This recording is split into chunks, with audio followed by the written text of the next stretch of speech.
నా పేరు సిరిగడ అశోక్ కుమార్ అండి. విజయవాడ నుంచి 1 టౌన్ నుంచి వచ్చాను. నాకు ఇదివరకు యాక్సిడెంట్ అవ్వడం వల్ల ఫస్ట్ ఫ్లోర్ నుంచి కింద పడిపోవడం వల్ల వెన్నుపూస ఇరిగి మంచానికే పరిమితమయ్యానండి.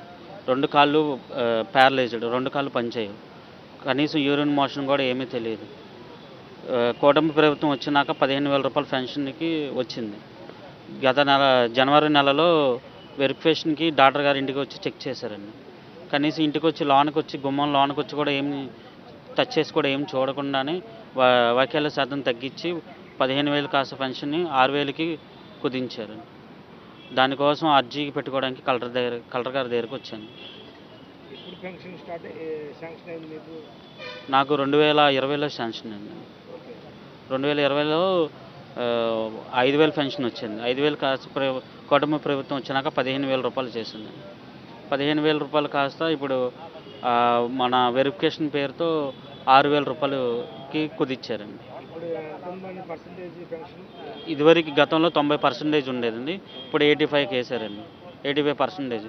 85%కి 6,000 పెన్షన్ వస్తుందని నోటీస్ వచ్చిందండి. కలెక్టర్ గారికి అర్జీ ఇచ్చామండి. మా స్పైనల్ కార్డ్ ఇంజరీ పేషెంట్లకి చాలా ప్రాబ్లమ్స్ ఉంటాయండి. కనీసం యూరిన్గా మోషన్ కానీ ఏమీ తెలియదు. యూరిన్కి ట్యూబ్ పెట్టుకోవాలి. మోషన్కి ఏమో ఏదన్నా 3 డేస్కి ఒకసారి ట్యాబ్లెట్ వేసుకుంటే మోషన్ వస్తుంది. కనీసం సెన్సేషన్ కూడా ఏమి ఉండదు. కాళ్ళు కింద కట్ అయిపోయినా ఏమైనా చేమలు పాగినా సరే ఏమీ తెలియదు. అది కంప్లీట్గా బెడ్ మీద ఉండాలి. నా పేరు సిహెచ్ దుర్గారావు అండి. నేను విజయవాడలో చిన్న 50 సంవత్సరాల నుంచి విజయవాడలోనే ఉంటున్నాం. నాకు సంవత్సరాల నుంచి ఈ కాలు తీశారు యాక్సిడెంట్గా. కాలు తీసేయడం వలన నాకు 2వ కాలుకి కూడా పైలేరేలాగా వచ్చేసింది. నేను సంవత్సరం నుంచి చంద్రబాబు గారు గవర్నమెంట్ వచ్చినాక నాకు కాలు తీయడం 2 ఒకేసారి జరిగినాయి. అప్పటి నుంచి కూడా కొత్త పింఛన్లకి శాంక్షన్ చేయలేదు. ఈ మధ్యకాలంలో నాకు సదారణ సర్టిఫికేట్ తిరిగితే ఆ సచివాలయంలో సదారణ సర్టిఫికేట్ ఇచ్చారు.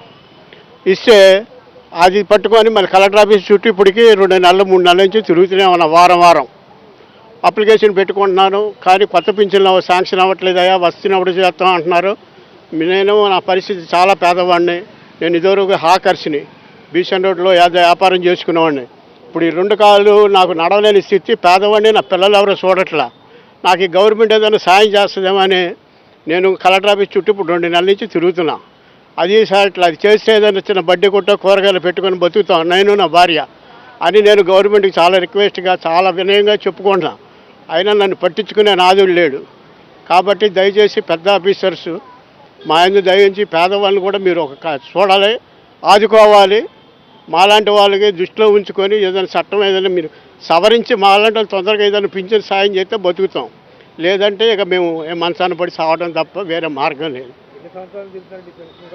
పింఛన్ కోసం నేను దాదాపు ఇప్పుడు నాకు సదారణ సర్టిఫికేట్ వచ్చి 6 నెలలు అయిందండి.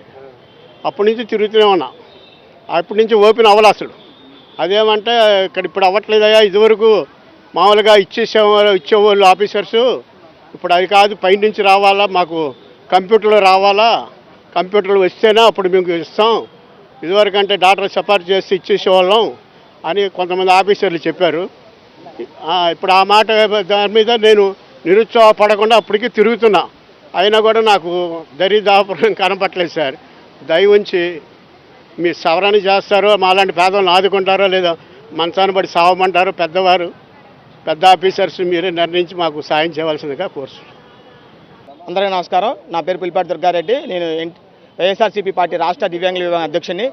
ఈరోజు రాష్ట్ర వ్యాప్తంగా కొన్ని లక్షల మందికి కూడా పెన్షన్లు తీసేస్తూ ఏదైతే కూటమి ప్రభుత్వం అందరికీ రీఎఫికేషన్ పేరుతోటి నెపంతో అందరినీ కూడా మళ్ళీ సదరణ సర్టిఫికేట్లు తెచ్చుకోవాల్సిందిగా, వాళ్ళ పర్సంటేజ్ని మళ్ళీ డాక్టర్ల దగ్గర నుంచి సర్టిఫికేట్లు తెచ్చుకోవాల్సిందని చెప్పేసి వాళ్ళందరికీ కూడా పెన్షన్లు తొలగించేసి ఒక నీచమైన దుర్మార్గమైన చర్య చేపట్టింది. ఈరోజు గత ప్రభుత్వం ఏదైతే ఉందో డిహెచ్ఆర్ఓ పథకం కింద 15,000 రూపాయలు తీసుకున్న పెన్షన్దారులందరినీ కూడా మళ్ళీ రీఎఫికేషన్ పేరుతోటి వాళ్ళ పర్సంటేజ్ని తగ్గించేసి 6,000 రూపాయలు కుదించింది. 6,000 రూపాయలు తీసుకున్నట్టు పాక్షికమైనటువంటి వికలాంగులందరికీ కూడా కొంతమందిని 60 సంవత్సరాలు దాటిన అందరూ కూడా వయో వృద్ధుల కింద వాళ్ళు మార్చేసి వాళ్ళు 6,000 రూపాయల పెన్షన్ 4,000 రూపాయలకి కుదించింది. కొంతమందికి 6,000 రూపాయలు తీసుకున్న పెన్షన్ దానిని కూడా పర్సంటేజ్ సరిపోవట్లని చెప్పి 40% కన్నా తక్కువగా వేసేసి వాళ్ళందరికీ కూడా ఆ 6,000 రూపాయల పెన్షన్ కూడా ఎగగొట్టే కార్యక్రమం చేపట్టింది. ఈ రాష్ట్ర ప్రభుత్వం కూటమి ప్రభుత్వం ఏర్పడిన తర్వాత రాష్ట్ర సంపద సృష్టిస్తా ఉన్నటువంటి మన ముఖ్యమంత్రి చంద్రబాబు నాయుడు గారు కొన్ని లక్షల కోట్ల రూపాయలు విలువైన భూముల్ని మాత్రం ప్రైవేట్ కంపెనీలకి రూపాయలకి 99 పైసలకి లీజులకి ఇస్తూ అప్పలంగా అమ్మేస్తూ వికలాంగుల యొక్క డబ్బులను వాళ్ళకి ఇచ్చే పెన్షన్లు ఆపేసి దాన్నే సంపద సృష్టిగా మారుస్తున్నారు అని మాకు అర్థం కావట్లేదు.